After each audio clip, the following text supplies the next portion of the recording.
Baik, Assalamualaikum warahmatullahi wabarakatuh. Saya Syarifah Aini dari kelompok 2 akan menjelaskan tentang program linear dengan menggunakan metode simplex.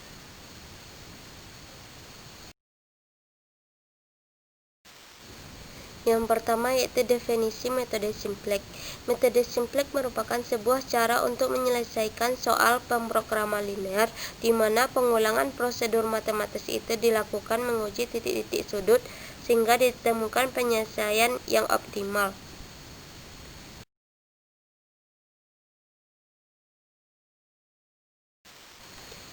Yang kedua yaitu istilah dalam metode simplex. Adapun istilah yang digunakan dalam metode simplex yang pertama yaitu iterasi, tahap perhitungan. Yang kedua, variabel non-basis.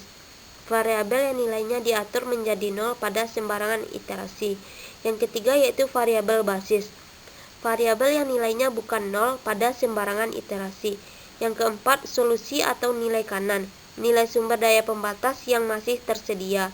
Yang kelima, variabel slack, variabel yang ditambah ke model matematik ke dalam untuk mengkonversikan pertidaksamaan menjadi persamaan. Yang keenam, variabel surplus, variabel yang dikurangkan dari model matematik kendala untuk mengkonversikan pertidaksamaan menjadi persamaan.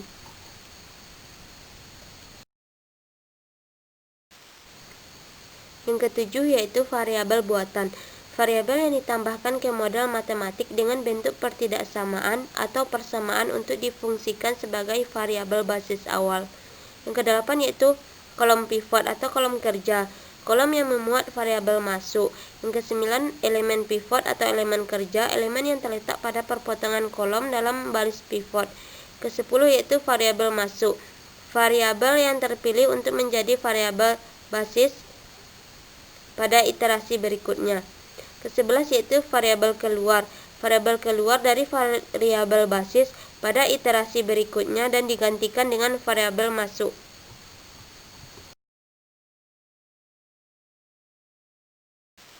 Selanjutnya yaitu langkah-langkah metode simplex. Adapun langkah-langkah penyelesaian dengan metode simplex adalah sebagai berikut.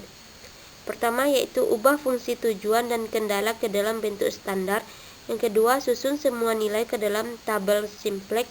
Yang ketiga, temukan kolom kunci yang masuk sebagai variabel basis. Yang keempat yaitu tentukan baris kunci untuk melakukan variabel yang akan keluar dari baris kunci. Baris kunci adalah baris dengan nilai indeks positif terkecil dengan perhitungan indeks sebagai berikut. Indeks sama dengan nilai kanan atau NK dibagi dengan nilai setiap baris pada kolom.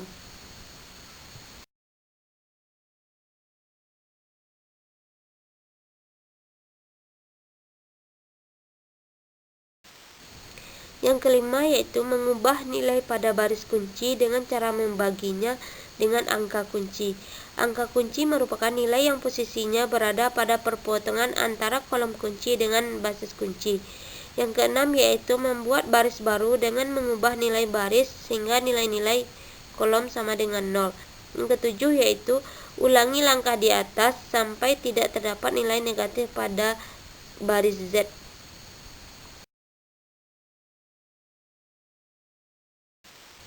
Contoh soal dalam menggunakan metode simplex yaitu PT Yummy Food memiliki sebuah pabrik yang akan memproduksi dua jenis produk yaitu vanila dan violet.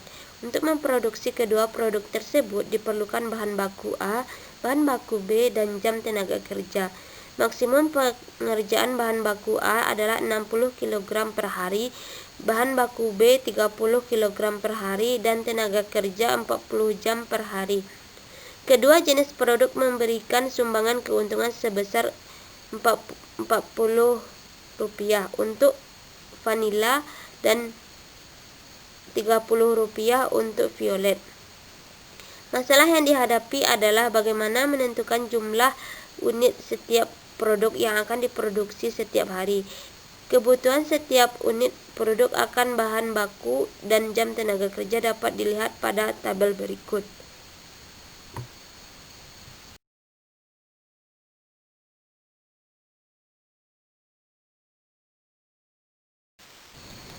Langkah kedua yaitu membuat tabel simplex awal pada masalah PT Yummy Food. Langkah ketiga yaitu kita lihat apakah sudah optimal atau belum.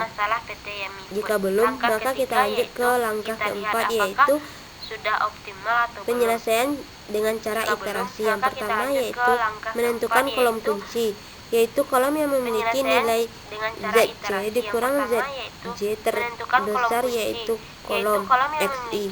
Dengan demikian XI akan masuk ke dalam basis.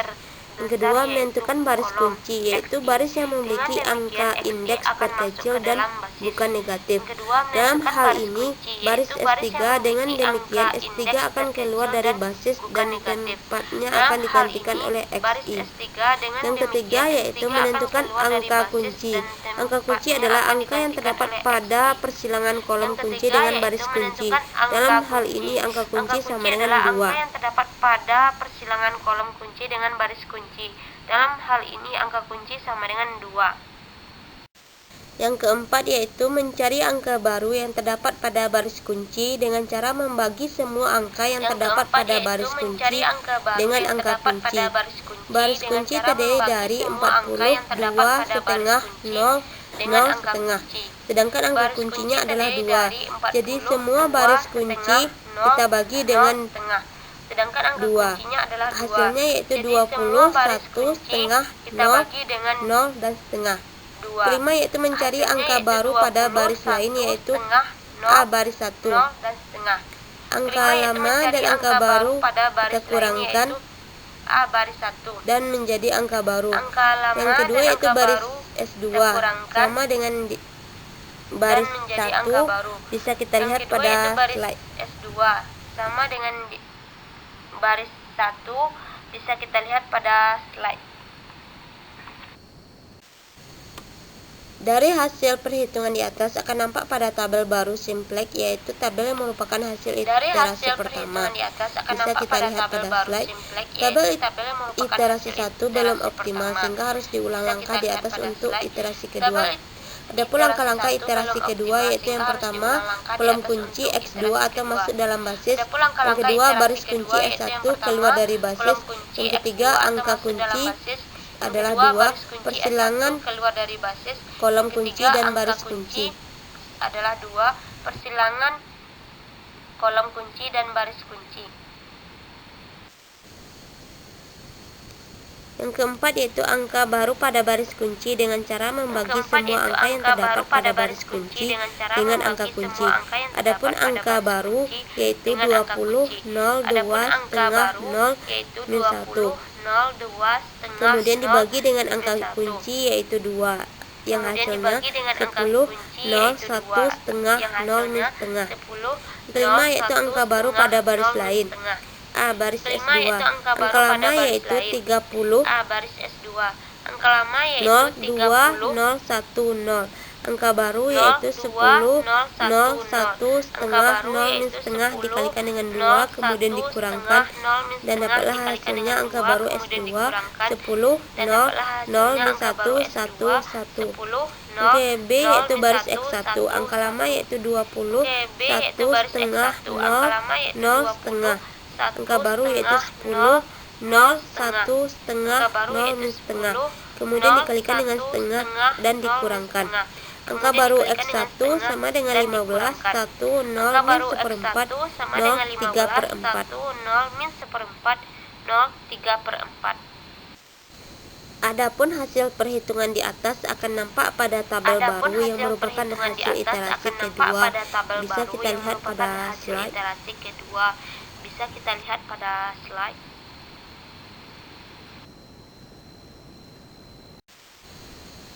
Solusi optimum tabel iterasi 2 menunjukkan bahwa total nilai Z sama dengan 900. Solusi optimum dengan masing-masing variabel keputusan X1 sama dengan 15 dan X2 sama dengan 10 yang tertera pada tabel di bawah ini. Keputusan X1 sama dengan 15 dan X2 sama dengan 10 yang tertera pada tabel di bawah ini.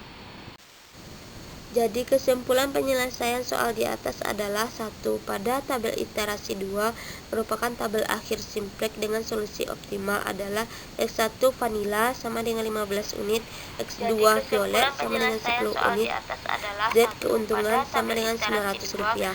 Kendala kedua, bahan baku B masih tersisa sebanyak 10 kg yang ditunjukkan oleh nilai S2 sama dengan 10 pada tabel optimal. Yang ketiga yaitu kendala 1 dan 3 tidak ada sisa yang ditunjukkan oleh nilai S1 sama dengan S3 sama dengan 0. Hal ini juga dapat dibuktikan dengan memasukkan nilai S1 dan S2 ke dalam kendala 1 dan 3. Kendala 1 yaitu 2x1 ditambah 3x2 sama dengan 60, 2 dikali 15 ditambah 3 dikali 10 sama dengan 60, 60 sama dengan 60. Jadi bahan baku yang digunakan sama dengan yang tersedia. Kendala ketiga yaitu 2x1 ditambah 1x2 sama dengan 40, dan substitusikan menjadi 2 dikali 15 ditambah 1 dikali 10 sama dengan 40. 40 sama dengan 40. Jadi jam kerja yang digunakan sama dengan yang tersedia. Menjadi 2 dikali 15 ditambah 1 dikali 10 sama dengan 40. 40 sama dengan 40. Jadi jam kerja yang digunakan sama dengan yang tersedia. Soal kelompok 2 yaitu suatu perusahaan menghasilkan dua produk meja dan kursi yang diproses melalui dua bagian fungsi yaitu perakitan dan pemolesan. Pada bagian perakitan tersedia 60 jam kerja, sedangkan pada bagian pemolesannya hanya 48 jam kerja. Untuk menghasilkan satu meja diperlukan 4 jam kerja perakitan dan 2 jam kerja pemolesan. Sedangkan untuk menghasilkan satu kursi diperlukan 2 jam kerja perakitan dan 4 jam kerja pemolesan. Laba untuk setiap meja dan kursi yang dihasilkan masing-masing 80.000 dan 60.000. Berapa jumlah meja dan kursi yang optimal dihasilkan? Berapa jumlah meja dan kursi yang optimal dihasilkan?